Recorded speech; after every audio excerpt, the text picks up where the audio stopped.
प्यारे विद्यार्थियों, आप सभी का स्वागत है। आज की जो हमारी कक्षा है वो कक्षा 12 की जो हिंदी अनिवार्य यानी कह सकते हैं हम सभी कक्षा 12 के विद्यार्थियों के लिए उपयोगी कक्षा है। आज हम हिंदी अनिवार्य का एक टॉपिक पढ़ने वाले हैं, शब्द शक्ति। शब्द शक्ति भी एक महत्वपूर्ण टॉपिक है। ये आपके कोर्स में वैसे भी है, साथ में आप जो व्याख्याएं करते हैं उनमें भी आपके लिए महत्वपूर्ण एक टॉपिक है। तो आज हम बात करते हैं शब्द शक्ति की।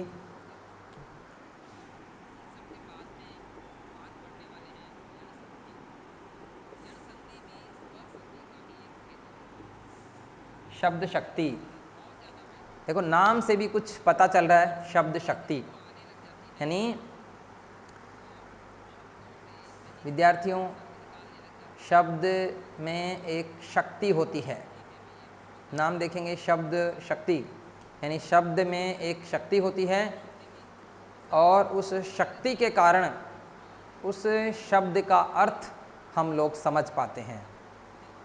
यानी कोई भी एक शब्द होता है, उसमें एक ऐसी शक्ति या एक ऐसा साधन होता है जिससे हम उसके अर्थ को समझ सकते हैं, तो वही शब्द शक्ति कहलाती है। जैसे हम सामान्यतः किसी शब्द को लेते हैं, जैसे हमने एक शब्द बोला, जैसे कुर्सी, हमने कहा कुर्सी, तो कुर्सी शब्द में एक ऐसी शक्ति थी, इस शब्द में ही ऐसी शक्ति थी कि हमें ये पता चल जाता है इसको बोलते ही कि एक चार जो उसके पैर होते हैं ऐसे बैठने की होती है, इस तरह की होती है, प्लास्टिक की भी होती है, लकड़ी की भी होती है, लोहे की भी होती है। हम लोग बैठते हैं, हमारे गुरुजी बैठते हैं, घर में भी हमने पढ़ने के लिए रख रखी है। मतलब इतनी सारी बातें हमारे दिमाग में आ जाती हैं। क्यों आती हैं? क्योंकि इस कुर्सी शब्द में इतनी शक्ति थी कि हमें इसके अर्थ का ज्ञान करा देती है। तो शब्द शक्ति क्या होती है? शब्द में स्थित वह शक्ति जिसके कारण उसके अर्थ का ज्ञान हो जाता है, क्या कहलाता है? शब्द शक्ति। तो इसकी परिभाषा की बात करेंगे हम, देखेंगे इसकी परिभाषा क्या है।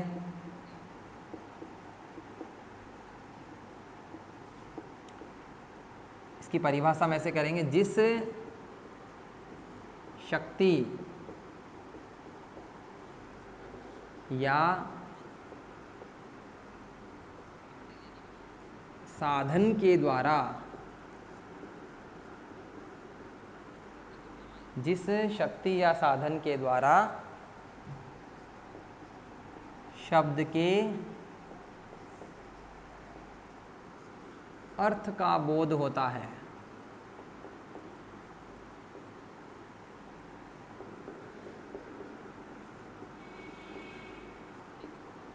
जिस शक्ति या साधन के द्वारा शब्द के अर्थ का बोध होता है उसे शब्द शक्ति कहते हैं।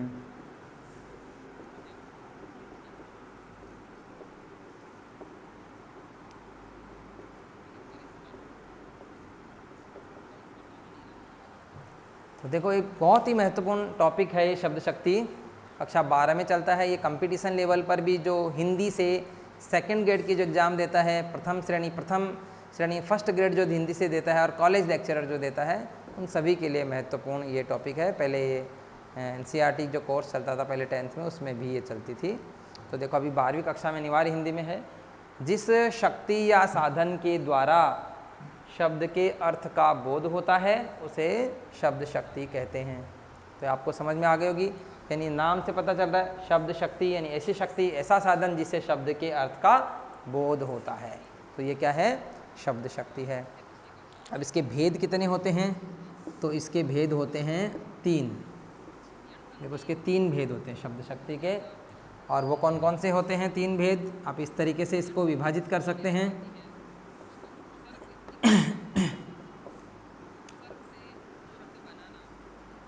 इसके 3 भागों में इसको हम बांट सकते हैं। एक है अभिधा,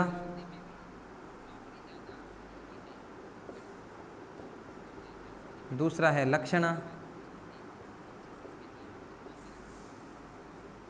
और तीसरा है व्यंजना।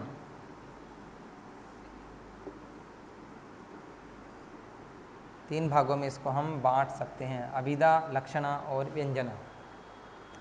लक्षणा शब्द शक्ति है, इसके फिर से 2 भेद होते हैं, रूढ़ि लक्षणा, प्रयोजनवती लक्षणा। व्यंजना के भी 2 भेद होते हैं, शाब्दी व्यंजना और आर्थी व्यंजना। तो इसके जो 2 भेद हैं लक्षणा के भी, हम देखो इस तरह का अगर फ्लो चार्ट बनाते हैं तो भी हम काफ़ी ज़्यादा हमारे इसमें मार्क्स बनते हैं, कटने की कोई गुंजाइश नहीं है। रूढ़ि और प्रयोजनवती,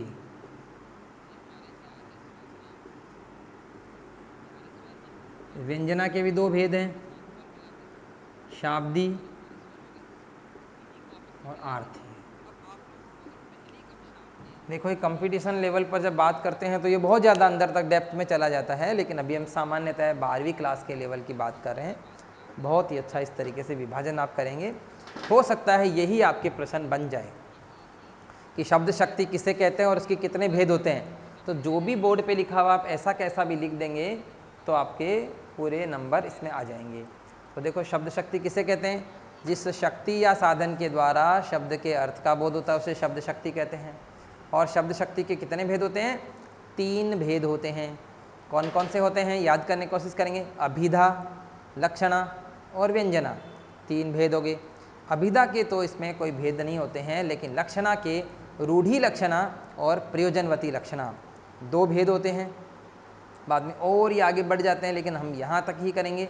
और व्यंजना के भी 2 भेद होते हैं, शाब्दी व्यंजना और आर्थी व्यंजना। इस प्रकार से हमें ध्यान में रखना है। देखो शब्द शक्ति 3 भेद कौन से, अभिधा, लक्षणा, व्यंजना। लक्षणा के 2 रूढ़ि लक्षणा और प्रयोजनवती लक्षणा, व्यंजना के 2 शाब्दी व्यंजना और आर्थी व्यंजना। इस प्रकार से इसके भेद होते हैं। तो ये शब्द शक्ति क्या होती है और शब्द शक्ति के कौन कौन से भेद होते हैं, इसकी आपने जानकारी की। अब हम एक एक शब्द शक्ति पढ़ने वाले हैं। इस बार जो आपकी जो बोर्ड की जो परीक्षा लगी थी 2020 में, जो अनिवार्य हिंदी का, उसमें अभिधा शब्द शक्ति पूछी गई थी। अभिधा शब्द शक्ति किसे कहते हैं इसके बारे में बताइए। तो अभिधा शब्द शक्ति हम सबसे पहले यहाँ पढ़ने वाले हैं। तो देखेंगे सबसे पहले कौन सी शब्द शक्ति पढ़ेंगे, अभिधा।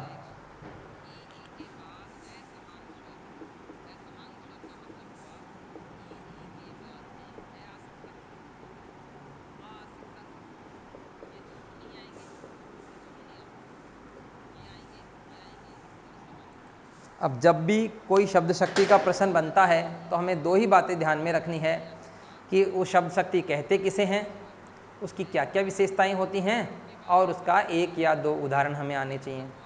या फिर हो सकता है कि परीक्षा में कोई उदाहरण देकर हमसे शब्द शक्ति पूछ ली जाए। तो 2 तरह के इसमें प्रश्न बन सकते हैं। और एक जो शब्द शक्ति किसे कहते हैं, इसके भेद कौन कौन से होते हैं, जो अभी हमने बात करी, वहाँ से प्रश्न बन सकता है। तो अभिधा शब्द शक्ति की कुछ प्रमुख विशेषताएं हैं, उन पर हम बात करेंगे। तो अभिधा शब्द शक्ति क्या होती है, इसमें एक तो मुख्यार्थ,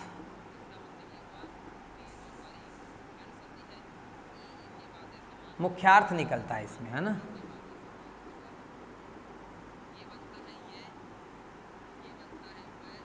एक बात हमें ध्यान रखनी है, मुख्यार्थ निकलता है, यानी इस शब्द शक्ति में जो शब्द का जो अर्थ निकलता है वो क्या होता है, मुख्य अर्थ निकलता है। मतलब जो शब्द का वास्तव में अर्थ है वही निकलता है। हमने गाय बोला तो गाय का वास्तव में क्या अर्थ है, 4 पैर वाला एक जानवर है, दूध देता है, 2 उसके सींग होते हैं, सफ़ेद रंग की होती है, ये हमें बाहर चलते हुए दिखाई देती है। तो ये सीधा सीधा अर्थ निकलता है। तो मुख्यार्थ निकलता है इस शब्द शक्ति में, ये बात हमें ध्यान में रखनी है। ठीक है, एक बात और हम ध्यान रखेंगे इसकी, वो क्या है, वो है अविलंब अर्थ निकलता है। सबसे ज़्यादा विशेषताएं जो है इसकी निकलेंगे शब्द शक्ति की अभिधा की, अविलंब अर्थ निकलता है। यानी इसमें यह है कि इस शब्द शक्ति से जो अर्थ निकलता है वो अविलंब निकलता है। अविलंब यानी बिना विलंब के, बिना देर किए हुए निकलता है। इस शब्द शक्ति में जो अर्थ है वो अविलंब निकलता है, मतलब सीधा बोलते ही अर्थ आ जाता है, दूसरा अर्थ निकालने की, तीसरा अर्थ निकालने की कोई आवश्यकता नहीं होती है। एक इसको हम जैसे मुख्यार्थ है, इसको ही एक दूसरा नाम हम देते हैं वाच्यार्थ। इसको वाच्यार्थ भी कहते हैं, कभी कभी इसको अभिधेयार्थ भी कहते हैं।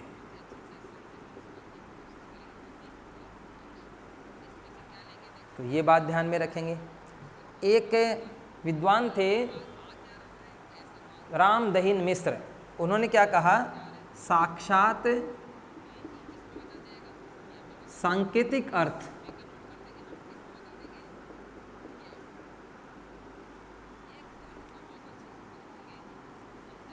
की द्योतक।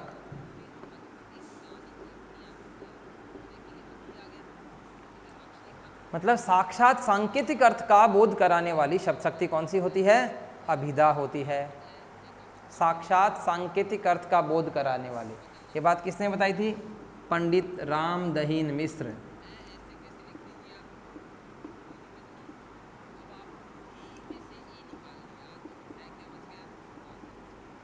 पंडित रामदहीन मिश्र ने क्या कहा था कि साक्षात सांकेतिक अर्थ का बोध कराने वाली शब्द शक्ति अभिधा है। ये आपको याद रखना है।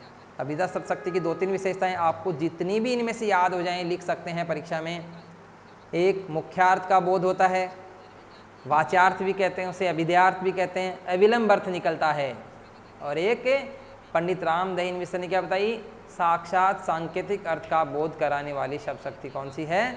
अभिधा है। ठीक है। एक इसकी और विशेषता जो है वो है शब्द का अर्थ कोशगत होता है। शब्द का अर्थ क्या होता है? कोशगत। कोशगत मतलब हम इसको कह सकते हैं शब्दकोशीय।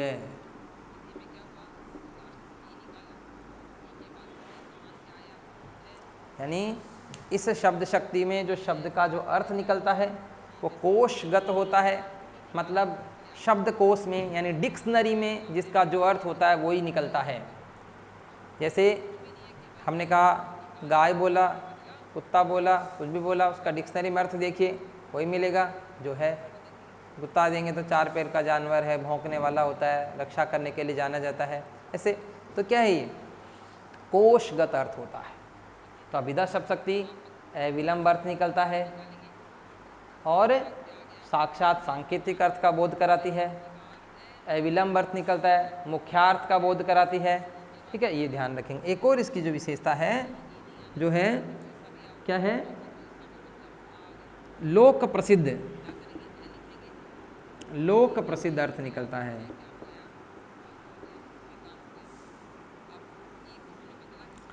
मतलब किसी शब्द को हम काम में ले रहे हैं तो उसका जो लोक में जो प्रसिद्ध है अर्थ वो ही निकलता है।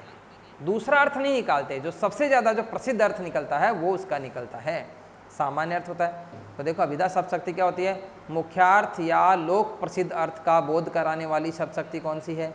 अभिधा है। और दूसरा वाच्यार्थ निकलता है, अभिधेयार्थ निकलता है, अविलंब अर्थ निकलता है, साक्षात सांकेतिक अर्थ का बोध कराती है। साक्षात सांकेतिक अर्थ का बोध कराने वाली किसने बताया? पंडित रामदहीन मिश्र ने।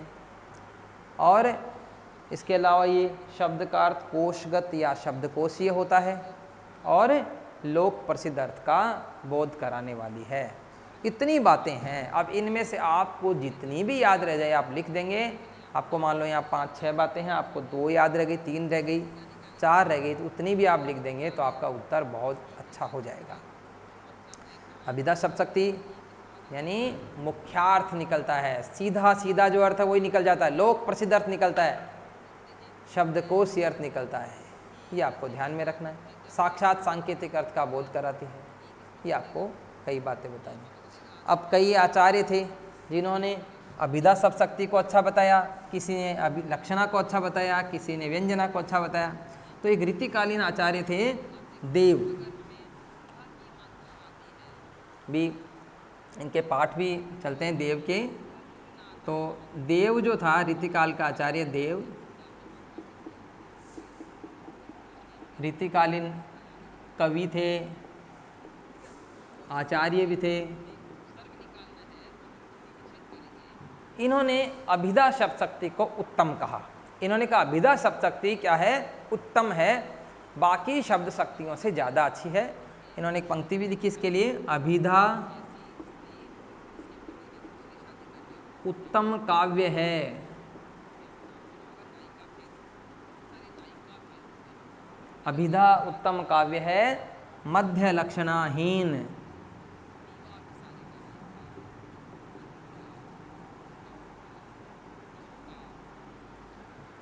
अभिधा उत्तम काव्य है मध्य लक्षणाहीन, अधम व्यंजना रस विरस।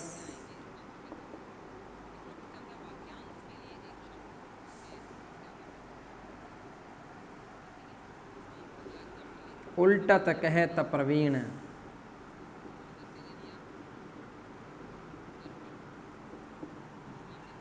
देखो, ऋतिकालीन आचार्य देव, बहुत ही प्रसिद्ध आचार्य हैं ऋतिकाल के देव। देव की तुलना बिहारी से भी की जाती है। ये कक्षा 11 में भक्ति काल में भी पढ़ा होगा, देव और बिहारी की तुलना की गई है। तो देव ने क्या कहा है? अभिधा उत्तम काव्य है मध्य लक्षणाहीन, अधम व्यंजना रस विरस उल्टत कहत प्रवीण। कि अभिधा अच्छा काव्य, उत्तम काव्य है, लक्षणा तो क्या है? हीन है। और व्यंजना क्या है? अधम व्यंजना रस विरस। व्यंजना क्या है? अधम है, नीच है, और रस विरस है, कोई रस नहीं है। उल्टत कहत प्रवीण, जो प्रवीण जो ज्ञानी पुरुष है वो क्या? उल्टी बात करते हैं। जबकि वास्तव में तो उत्तम काव्य कौन सा है? अभिधा शब्द शक्ति है। तो ये आपकी अभिधा शब्द शक्ति हो गई। तो बहुत अच्छे से आपको आनी चाहिए अभिधा, कि अभिधा शब्द शक्ति में क्या क्या खास खास बातें हैं। तो आप दोहरान करेंगे, आपको याद हो जाएगा। लक्षणा शब्द शक्ति,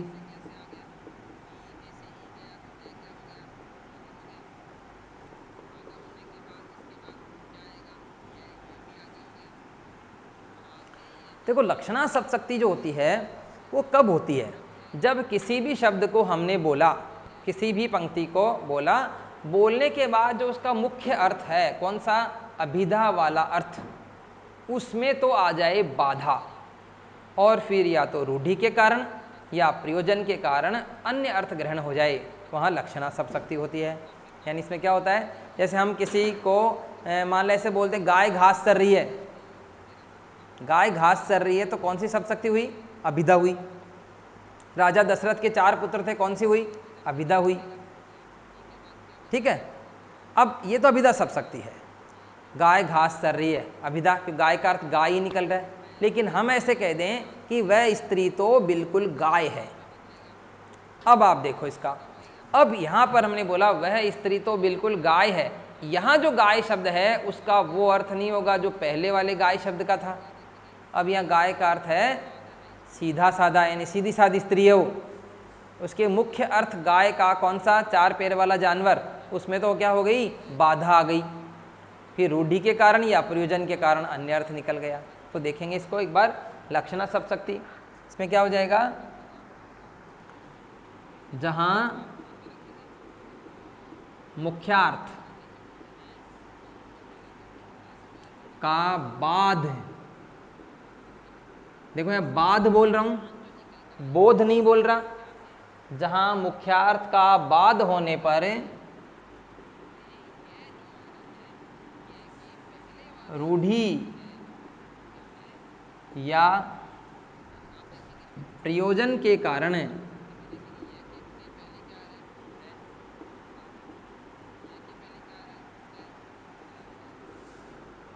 अन्य अर्थ ग्रहण किया जाता है।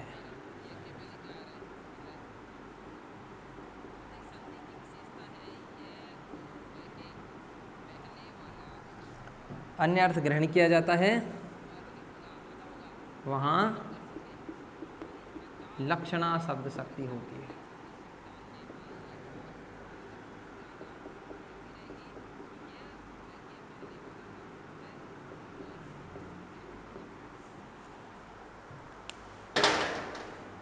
देखेंगे, जहां मुख्यार्थ का बाध होने पर, जैसे हमने बोला वह स्त्री तो गाय है, तो गाय का अर्थ क्या होता है? सामान्यतः 4 पैर का जानवर, दूध देने वाला जानवर, वो तो हो गया बाधा, उसमें तो बाधा आ गई। मुख्यार्थ का बाध होने पर या तो रूढ़ि के कारण या फिर प्रयोजन के कारण, यह हम प्रयोजन के कारण अर्थ लगा रहे हैं। वह स्त्री तो गाय है, गाय का मतलब क्या हुआ? कि वो प्रयोजन है उसका, हम उसको सीधी सादी बताना चाहते हैं, हमारा प्रयोजन ये है, हमारा उद्देश्य ये है, हम उसको सीधी सादी बताना चाहते हैं। तो प्रयोजन के कारण अन्य अर्थ ग्रहण किया जाता है, दूसरा अर्थ ग्रहण किया जाता है, तो वहाँ कौन सी शब्द शक्ति होती है? वहाँ होती है लक्षणा शब्द शक्ति। ये बात बहुत ही ज़्यादा महत्वपूर्ण है। ये परिभाषा आपसे पूछेंगे तो आपको यही लिखनी है लक्षणा शब्द शक्ति की। मुख्यार्थ में क्या होती है, बाधा उत्पन्न होती है और उसके बाद अन्य अर्थ ग्रहण किए जाते हैं। अब इसके लक्षणा के जो भेद होते हैं वो कौन कौन से होते हैं, वो लक्षणा के दो भेद होते हैं। एक होता है रूढ़ि लक्षणा और दूसरा होता है प्रयोजनवती लक्षणा।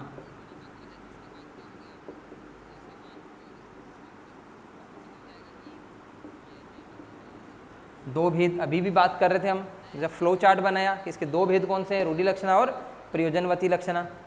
देखो, जब मुख्यार्थ में बाध हो, मुख्य अर्थ में बाधा उपस्थित हो जाए और फिर रूढ़ि के कारण अन्य अर्थ लगाया जाए, मुख्यार्थ में बाधा उत्पन्न होती है और रूढ़ि के कारण अन्य अर्थ लगाएं तो रूढ़ि लक्षणा शब्द शक्ति होती है।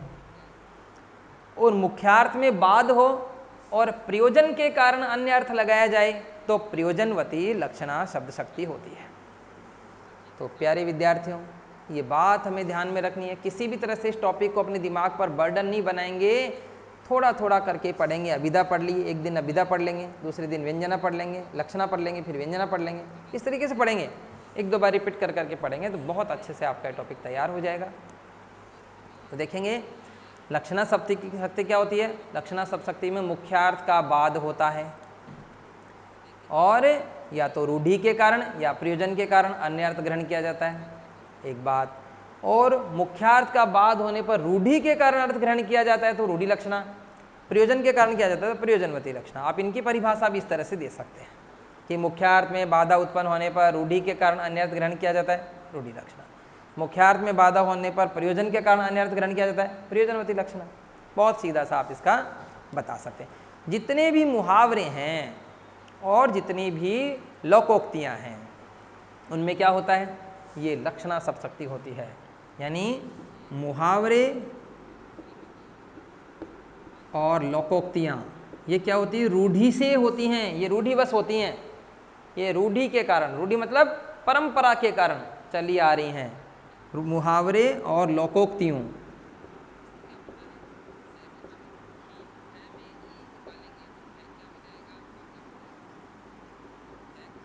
मुहावरे और लोकोक्तियों में यही शब्द शक्ति होती है।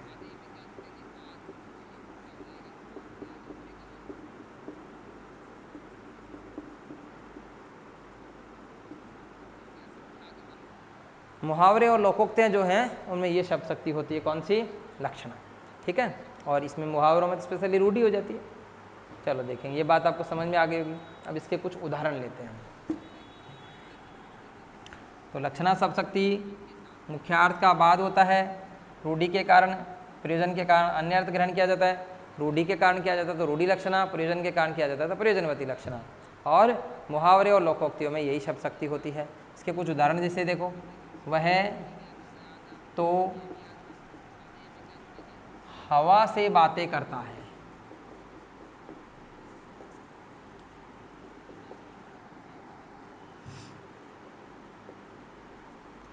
वह तो हवा से बातें करता है, मतलब क्या हुआ, हवा से बातें करना मतलब हवा से बातें करना। ये क्या है, एक मुहावरा है। बहुत तेज गति से चलना या बहुत तेज गति से दौड़ना, हवा से बातें करना मुहावरा हो गया। तो शब्द शक्ति कौन सी, लक्षणा। इसके अलावा और देखो, वह स्त्री तो बिल्कुल गाय है। वह स्त्री तो बिल्कुल गाय है। गाय मतलब क्या हुआ, गाय तो नहीं हो सकती कोई स्त्री, हाँ गाय की तरह सीधी सादी होगी, इसलिए गाय शब्द काम में लिया। फिर और देखेंगे, वह लड़का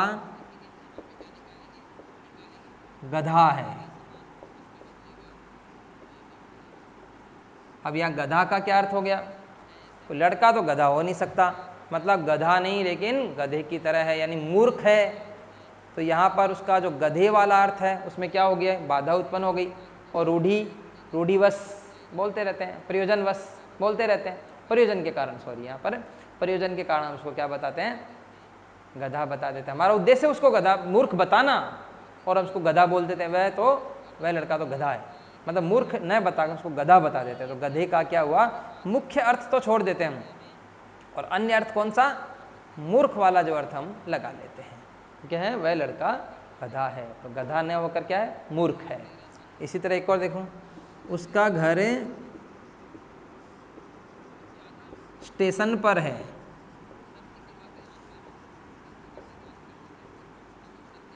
अब स्टेशन पर तो किसी का घर नहीं हो सकता, तो स्टेशन के ऊपर घर कैसे बनाएंगे, लेकिन स्टेशन के नज़दीक बना लेंगे। तो स्टेशन पर है मतलब स्टेशन के पास में है, तो ये भी क्या है, लक्षण है। ऐसे ही कह सकते हैं, वह तो गंगा पर रहता है। अब गंगा पर तो कैसे रहेगा, गंगा के पास में, मतलब गंगा के किनारे रहता हो। इस प्रकार से सब शक्ति कौन सी है, लक्षणा है। तो लक्षणा सब शक्ति भी आप ध्यान में रखेंगे। इस तरह से हम व्यंजना सब शक्ति की बात करते हैं।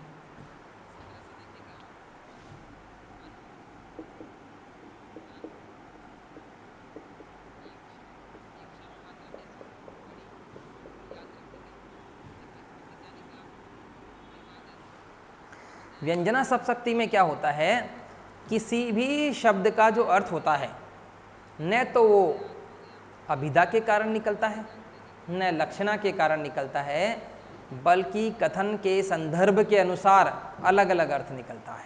यानी सब शक्ति में क्या होता है, शब्द का अर्थ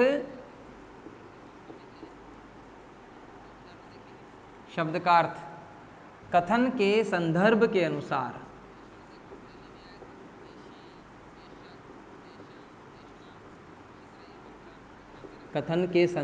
अनुसार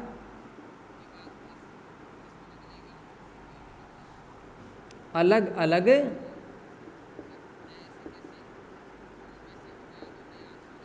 शब्द का अर्थ कथन के संदर्भ के अनुसार अलग अलग लगाया जाता है।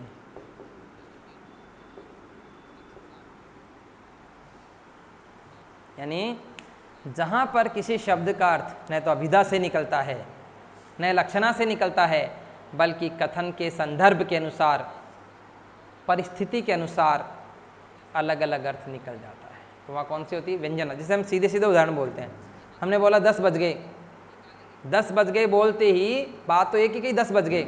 10 बजने का मतलब हम किसी को ये नहीं बताना चाह रहे हैं कि अभी 9 बज रहे थे, अब 10 बज गए।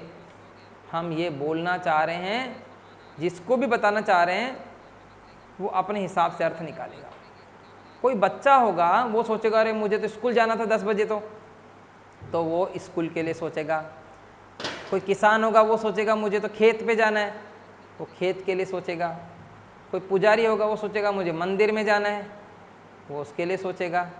मतलब एक दुकानदार होगा, वो सोचेगा मुझे दुकान पे जाना है। हर व्यक्ति अपने कथन के अनुसार अलग अलग, अपने संदर्भ के अनुसार उस कथन का अलग अलग अर्थ निकालता है। तो वहाँ कौन सी शब्द शक्ति होती है, व्यंजना। व्यंजना, इसमें क्या होता है, व्यंग्यार्थ निकलता है, अलग अलग अर्थ निकाला जाता है, ध्वन्यार्थ निकलता है। ये इस व्यंजना सब शक्ति की विशेषता है। तो ये इसकी कथन के संदर्भ के अनुसार। इसके भी दो भेद हैं, एक शाब्दी व्यंजना और दूसरी आर्थी व्यंजना।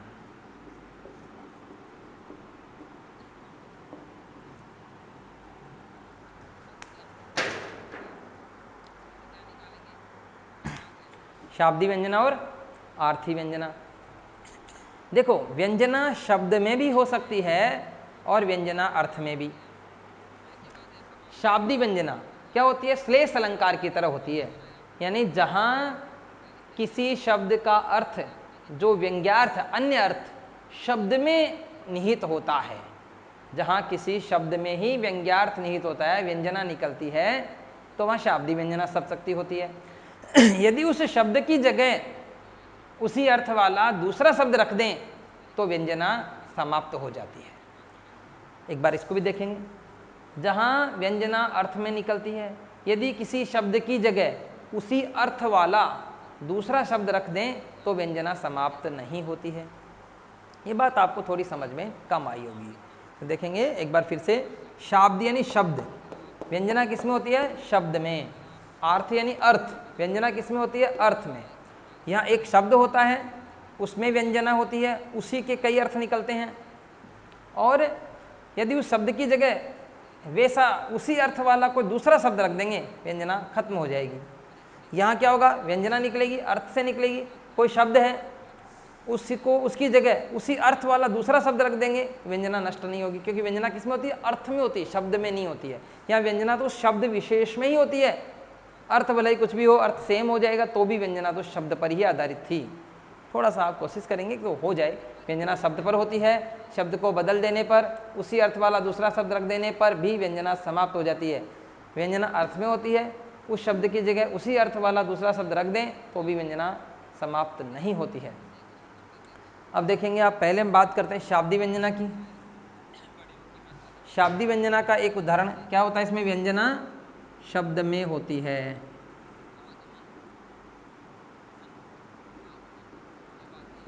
यह आप ध्यान रखेंगे। एक, अब इसमें इसका एक उदाहरण देखो, चिरजीवो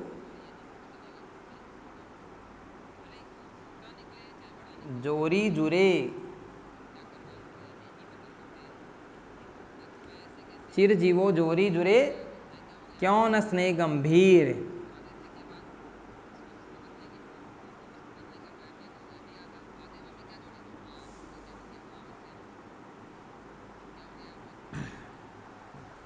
चिरजीवो जोरी जुरे क्यों न स्नेह गंभीर, को घटी ए वृष भानुजा,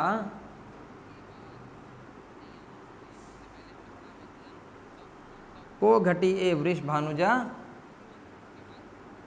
वे हलधर के वीर।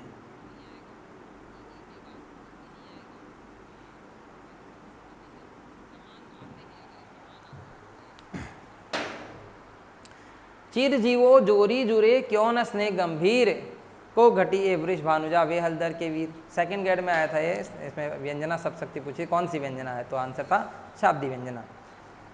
चिरजीवो लंबे समय तक जीवित रहें, जोरी जुरे उनकी जोड़ी बनी रहे, जुड़ी रहे, ठीक है, लंबे समय तक जीवित रहें, उनकी जोड़ी बनी रहे। क्यों न स्नेह गंभीर, उनमें इतना गंभीर स्नेह है, क्यों न हो मतलब होना चाहिए।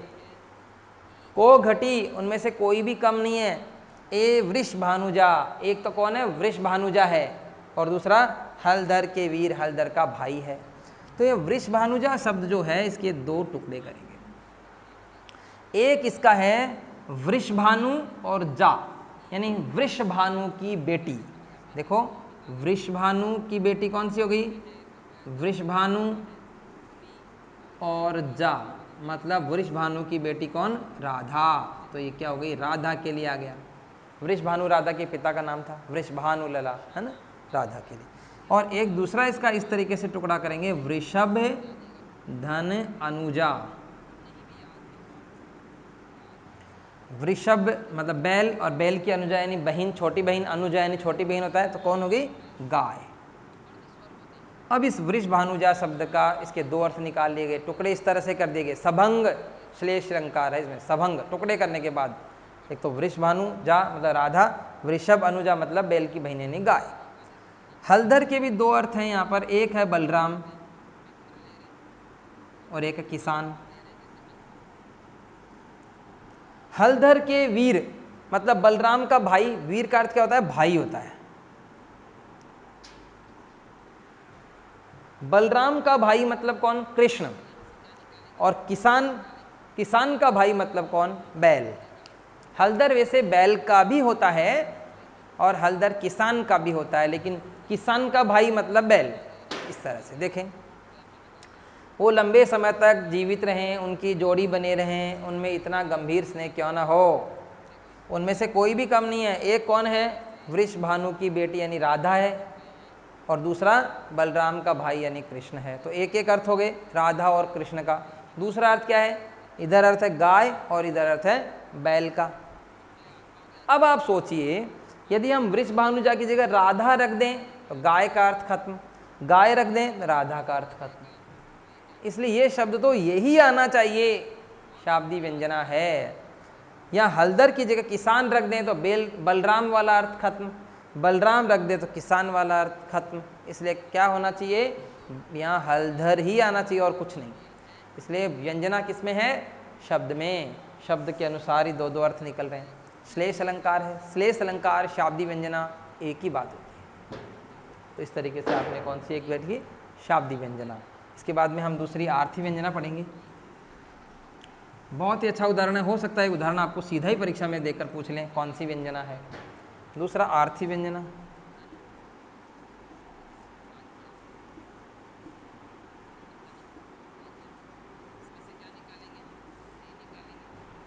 आर्थी व्यंजना क्या होती है, व्यंजना अर्थ पर आधारित होती है।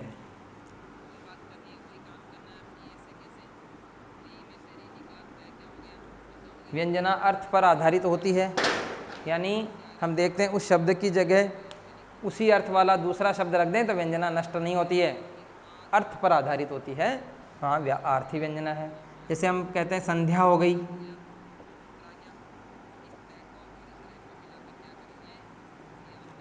हमने उदाहरण लिया संध्या हो गई, संध्या मतलब शाम हो गई। इसका भी लोग अलग अलग अर्थ निकालते हैं। कोई सोचता है मुझे खेत से घर जाना है, कोई सोचता है मुझे ड्यूटी से घर जाना है, पुजारी जी सोचते हैं मंदिर में शाम की पूजा करने जाना है, बच्चा सोचता है कि मुझे पढ़ना है, ग्वाला सोचता है मुझे गाय का दूध निकालना है। अलग अलग अर्थ निकालते हैं, तो अर्थ अलग अलग। अब आप सोचो इस संध्या की जगह हम अगर ऐसे लिख दें शाम हो गई, एक ही अर्थ है, शब्द अलग अलग हो गए, तो कोई फर्क नहीं पड़ेगा। इससे भी आप वही अर्थ निकाल लेंगे जो उसका अर्थ निकाल रहे थे। तो इस तरीके से क्या हुआ कि ये आर्थी व्यंजना अर्थ पर आधारित होती है। तो ये इसके व्यंजना शब्दशक्ति के दो भेद थे, वो हो गए। तो आप देखेंगे एक बार आप सभी विद्यार्थी इस शब्दशक्ति का दोहरान करेंगे मेरे साथ में। शब्द शक्ति क्या होती है, वह शक्ति या साधन जिसके द्वारा शब्द के अर्थ का बोध होता है, क्या कहलाती है, शब्द शक्ति। तीन भेद, अभिधा, लक्षणा, व्यंजना। अभिधा में क्या होता है, शब्द का अर्थ होता है वो क्या होता है, कोशगत होता है, अविलंब अर्थ निकलता है, मुख्यार्थ निकलता है, शब्द कोशीय अर्थ निकलता है, साक्षात सांकेतिक अर्थ का बोध कराने वाली शब्द शक्ति होती है, और और लोक प्रसिद्ध अर्थ निकलता है। और आचार्य देव ने क्या कहा इसको, अभिधा उत्तम काव्य है, मध्य लक्षणाहीन, अधम व्यंजना रस विरस, उल्टत कहत प्रवीण। जैसे गाय घास चर रही है, बहुत कोई दिक्कत नहीं, गाय का अर्थ गाय है। मछली पानी में तैर रही है, सही है। राजा दशरथ के 4 पुत्र थे, सिंपल बात। वह कुर्सी पर बैठा है, सिंपल अर्थ, बस ये ध्यान में रखना। रामदहीन मिश्र ने बताया था साक्षात सांकेतिक अर्थ, ये ध्यान में रखना है। लक्षणा में क्या होता है, किसी भी शब्द का अर्थ जो होता है वो सीधा सीधा नहीं आता, जबकि उसके लक्षणों के आधार पर होता है। मुख्यार्थ में क्या होती है, बाधा उपस्थित हो जाती है और अर्थ निकलता है उसके रूढ़ि या प्रयोजन के आधार पर। रूढ़ि के आधार पर निकलता है रूढ़ि लक्षणा, रूढ़ा लक्षणा, कई नाम मिलते हैं। और प्रयोजन के आधार पर किसी विशेष उद्देश्य को सिद्ध करने के लिए अगर हम उसका प्रयोग करते हैं तो प्रयोजनवती लक्षणा शब्दशक्ति होती है। 2 हो गए इसके। अब इसके बाद जो रूढ़ि मुहावरे, जितने भी मुहावरे होते हैं और लोकोक्ति होती हैं, उनमें ये रूढ़ि लक्षणा शब्दशक्ति ही होती है। और किसी को जानबूझकर गाय बताना, गधा बताना, शेर बताना, उल्लू बताना, ये सब क्या है, उसके प्रयोजन होते हैं, तो वहाँ प्रयोजनवती लक्षणा शब्दशक्ति होती है। और अंत में व्यंजना शब्दशक्ति। व्यंजना क्या होती है, जिसमें नहीं तो अभिधा से अर्थ निकलता है, नहीं लक्षणा से निकलता है, कि कथन के संदर्भ के अनुसार अलग अलग अर्थ निकलता है। और ये भी 2 भेद होते हैं इसके, शाब्दी व्यंजना और आर्थी व्यंजना। शाब्दी व्यंजना क्या होती है, शब्द पर आधारित होती व्यंजना। उस शब्द की जगह दूसरा शब्द रख दें उसी अर्थ वाला तो भी व्यंजना नष्ट हो जाएगी। इसका जो हमने अच्छा उदाहरण लिया था कौन सा, चिरजीवो जोरी जुरे क्यों नसने गंभीर, को घटिए वृष भानुजा वे हलदर के वीर। शाब्दी व्यंजना श्लेष अलंकार के सभी उदाहरणों में होती है। आर्थी व्यंजना जहाँ क्या होती है, व्यंजना शब्द पर नहीं अर्थ पर आधारित होती है। यदि उस शब्द की जगह उसी अर्थ वाला उसका पर्यायवाची शब्द रख दिया जाए तो व्यंजना नष्ट नहीं होती है। जैसे संध्या हो गई की जगह शाम हो गई भी बोलेंगे तो कोई इसमें अंतर नहीं आएगा। तो प्यारे विद्यार्थियों, ये थी आपकी शब्द शक्ति, जो हमने बहुत ही कोशिश करी कि सरल भाषा में हो। कुछ थोड़ी सी बातें इसलिए भी बतानी ज़रूरी होती हैं कि अगर वो नहीं करें तो आपके फिर नंबर कटने की गुंजाइश रहती है। आज की कक्षा में इतना ही, धन्यवाद।